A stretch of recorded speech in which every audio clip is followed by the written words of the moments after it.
wife just sent me a TikTok, and ICE, y'all know ICE is the, I don't know, I don't know what ICE stand for, but it's the people who go get the people and deport them. And they doing it in my hometown of Polk County, Florida. And they going and plucking people off construction sites. Now, the crazy thing is, I got a homeboy that build houses. You know, he own a construction company. We got a development company together, and we got us some plots of land, and just built us a property and flipped it. New construction, and all of the workers are Mexican. But I don't know, you know, if they documented or not. I would imagine they document it, but you never know people's business. And so they go into the construction sites. Now here is the thing. This the thing right here, Di. Now the first thing when I come on here to say is we living in a movie. You gotta step outside of this. Step outside of this and pretend you watching a movie. And you seeing these guys in these black uniforms with guns and all of this, and they going up to construction sites and they're arresting people and deporting them out the country. You'll be like, man, that's kind of like some militant stuff. Like, that's some martial law. Like, that's some crazy stuff. But we so desensitized, we really don't look at it like that. Like, we just like, oh, okay, ICE out here deporting people, man, sucks for them. And we looking at it like, you know, as former slaves, and our life used to be bad, and we look like, man, sucks for them. Man, you ain't no citizen? Dang, man. So you got to get shipped out of here? Man. So we looking at it like that. When we just had it bad. Not saying we ain't still got it bad, but you know, we got citizenship. And it's people without citizenship. And this is the crazy thing about this. I've seen a lot more Mexican and other Hispanic Trump supporters than I saw Hispanic Kamala supporters. Now, one thing about Kamala, now, she wouldn't have deported y'all. I don't do politics. I serve Jesus Christ. Just to put that out there. I'm not red or blue. I'm righteous. I serve Jesus Christ. I don't mess with y'all politics. That's on y'all. And so, because my resting place is in heaven. So y'all do what y'all want to do here on earth. I'm just passing through. That's just my mentality on it. I don't get into the government. Jesus ain't get into politics. He say, render unto Caesar what's Caesar's. And so that's what I'm focused on trying to do, is get Uncle Sam, you know, anything I owe him. And other than that, I don't get caught up in it. But and one day it's gonna affect me, but guess what? I'm not even gonna worry about that either, because I'm just passing through, man. We can't get too caught up in this stuff. But I've seen a lot of people, and now on the flip side of this, let me tell you the other irony of this. Real estate is America's pastime. Real estate is known to be one of the greatest wealth builders in America. All of the best builders in America are Hispanic. All of the best builders. When you look at a crew, that crew is 99% Hispanic, and it's owned by a white man 90 to 99% of the time. Now, you can bet your bottom dollar that white man who owned that construction company, and maybe the black man, maybe the Hispanic man, maybe the Asian man who owned that who owned that construction company voted for Trump. You could bet your bottom dollar. And the reason why you could bet your bottom dollar is because everybody see Trump as a businessman who is about money. So they thought that if they put Trump in office, they gonna make more money. Now, these men who voted for Trump, they whole crews are not coming to work. Their whole crew not coming to work. Some of the crew got their paperwork and ain't coming to work out of protest. Because one thing about it now, with the Hispanic workers, majority of them, they don't spend no whole lot of money. They very good with their money on average. They don't spend no whole lot of money. Now they gotta take care of a lot of people. They gotta take care of a big family, but you don't really see them out here in Lamborghinis and Mercedes Benz and all of that. They'll get them a little pickup truck, something like that. Get a caravan for their wife and their kids, something like that. Some of them might get a bigger truck, yeah, if they've been doing it a long time and really stacking bread, but they don't spend crazy. You know, spend on their little alcohol or what have you. But, you know, if they smoke weed or something like that, I don't know. But they ain't like just spending. So they can afford. A lot of people from other countries are like that. They'll sit on their money. It's Americans who so caught up in consumerism. Now, the Hispanics and the people from other countries, Africa and different other countries that are Americanized, they'll spend bad just like American. But the ones who understand, like, hey, my family had to fight to get over here, dream, a vision, a grind, they'll be better with their money typically. And because my year of coaching program, I have Mexican women and men in that program, in that year of coaching program. In my mastermind, I have Mexican men in there. And so I get to talk to other cultures and see how they handle their money.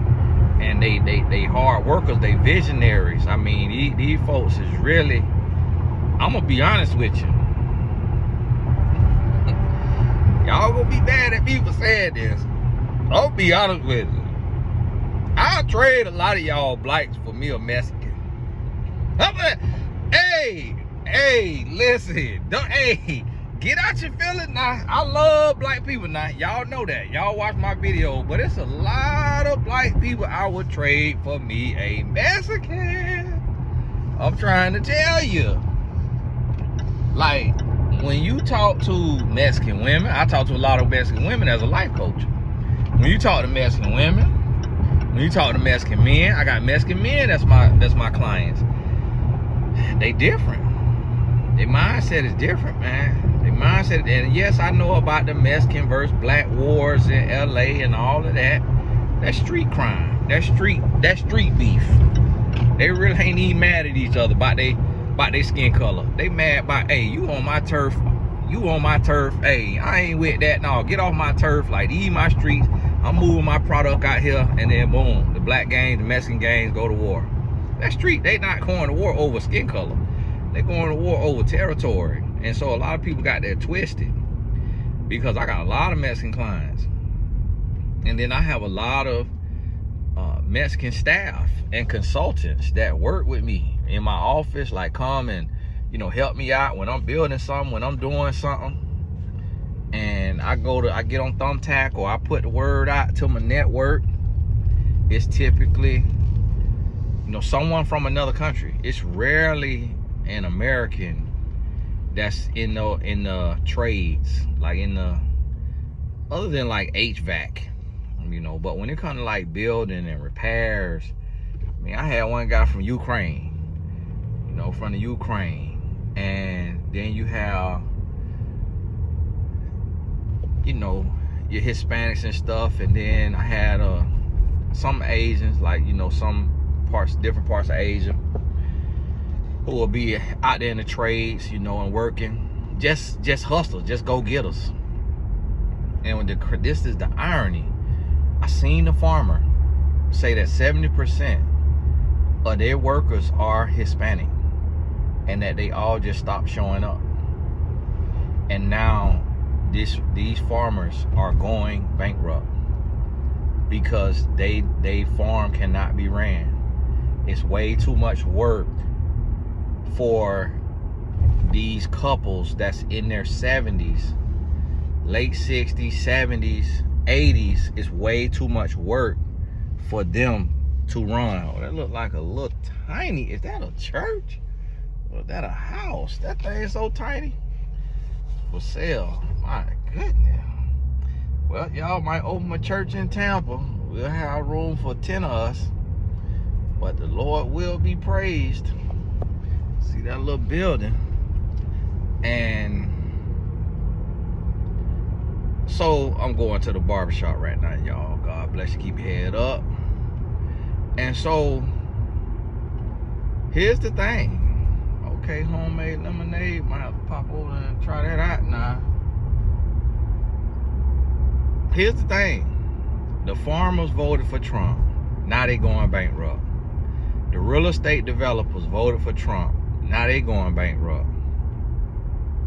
Can't build. Can't remodel. Whole staff is Hispanic. Guess what? A lot of Hispanics voted for Trump. Nah, they cousins. They daddy, they brother getting deported. Seen a lady. They remember that video they showed the lady, she up at the rally, not the rally, but at an event. I will vote for Trump. I will vote for Trump. I will vote for Trump. Got a little music. I will vote for Trump. Next thing you know, part of the video, she boo-hoo crying.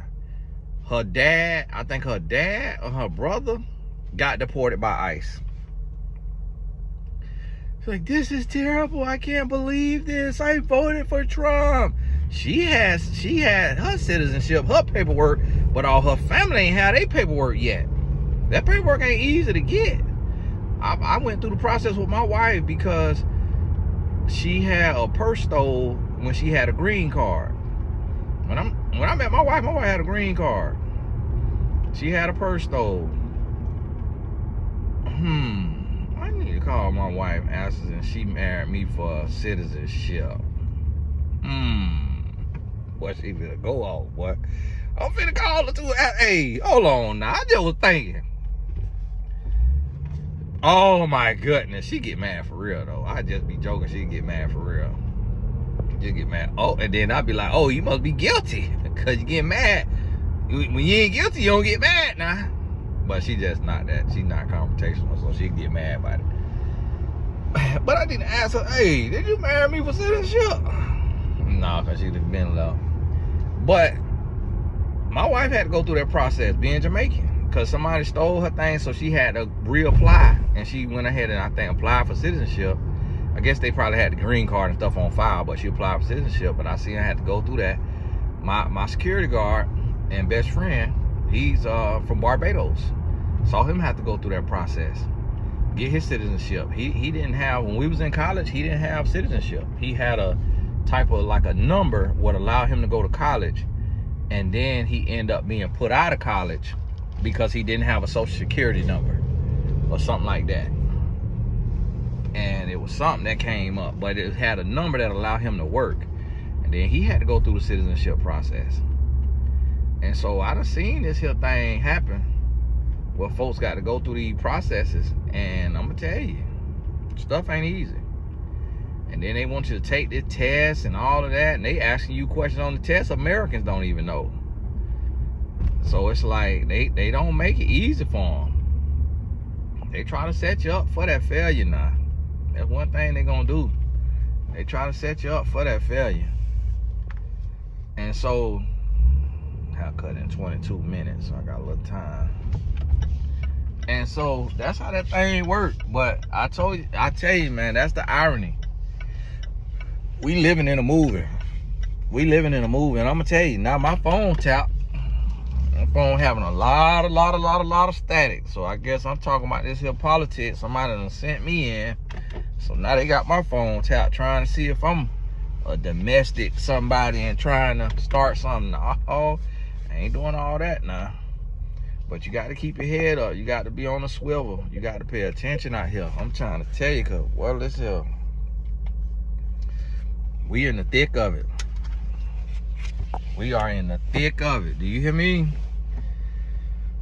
This thing is real, and it's gonna get even more real, cause I do not know what Trump is on, but boy, look here. The thing about it is, man, he hurting the very people who voted for him. Like, I think that was Candy on. Y'all know she's so conservative. I think that was Candy Owens I heard say, this ain't the Trump I voted for. So it's like everybody getting it. You know, and people were saying that. I seen a few reports that Charlie Kirk and Trump was starting to fall out over the Epstein files. That they were starting to fall out about that Epstein files. That Charlie Kirk wanted the Epstein files released, and was saying that, and Trump don't want them files released. So people talking about that. So it's like, listen, this is a sign. I just made a couple of points. If you into politics, you may know a lot more things that's being legislated than I know that's going on. I want you to sit down and watch the news for a week and see what's going on. I just seen on my news in Dallas, somebody went to the immigration building and went to opening fire. 2 was wounded, 1 was killed. The shooter was killed, I think they said self-inflicted gun wound. Somebody lost their mind. Somebody lost their mind and went to the immigration office and went to opening fire. Probably all of this deportation stuff. Guess what? It's not the only person. That right there just happened right after Charlie Kirk gets publicly executed. At the same time with the Charlie Kirk situation is the shooting at the school or what have you, that I still haven't seen no reports on, but I heard y'all talking about it, heard people talking about it, but I ain't seen now news report yet on my timeline or nowhere like that. So it was overshadowed by the Charlie Kirk thing. But all this stuff going on right now, listen, if you don't know God, this your time to get to know God. And they talking about the rapture was coming. I just found out about that with Buddy joking about it. And so I ain't know nothing about that. I'm like, wow, I had no clue y'all thought the rapture was coming. But I just seen a video of a bunch of Africans standing out in the field waving at the sky. Now, don't nobody church harder than people from Africa. My mama go to a Nigerian church, and when I tell you them people church, they will put an American church to shame. When I tell you they pray the wall paint off the wall, I ain't never seen nobody Christian like African people. My goodness. Now, I've never been to an Asian or a Hispanic church. They could be similar, but when I tell you, I know the Nigerian church, oh, they church too hard for me. I can't go. I went once or twice, I can't go back. Man, they had you in there 4 hours. Man, listen here. And you can't hardly understand what they be saying either when they get to going. Boy, look here, they get to going. All you know, the Holy Spirit got to be somewhere in there. I mean, they church hard. But hey, speaking of all my folks in South Africa, November 8th, I'm supposed to be there. If everything go right with Trump and, you know, flights and all of that, because I got to check and see if he letting us go to Africa. Because the way, somewhere he ain't letting us go. Well, I think that's Haiti. So I got to check, make sure I'm going to be able to get over there and get back now. So I got to look at the climate. So I probably ain't going to book my flight till about a week out. But get your ticket, though. Get your ticket. If I can't come, then you'll get a refund for your ticket. The ticket's only $28, though. So get your ticket. I just put all them other different levels on there. The link is in the description of this. I just put all the other stuff on there just to look cute. But we in a recession. Nobody got it. Just get your base ticket. And Lord willing, we get to have us a good old time. Building, self-development. But hey, God bless you. Keep your head up. Got to get a haircut in 17 minutes. This thing here so real. You got to be ready for it. You got to be ready for it. This thing here real. I'm going to tell you that now. This thing is real. But hey, all the important links in the description. Shout out to all my supporters. Really, really appreciate you. Keep your head up. We'll talk soon.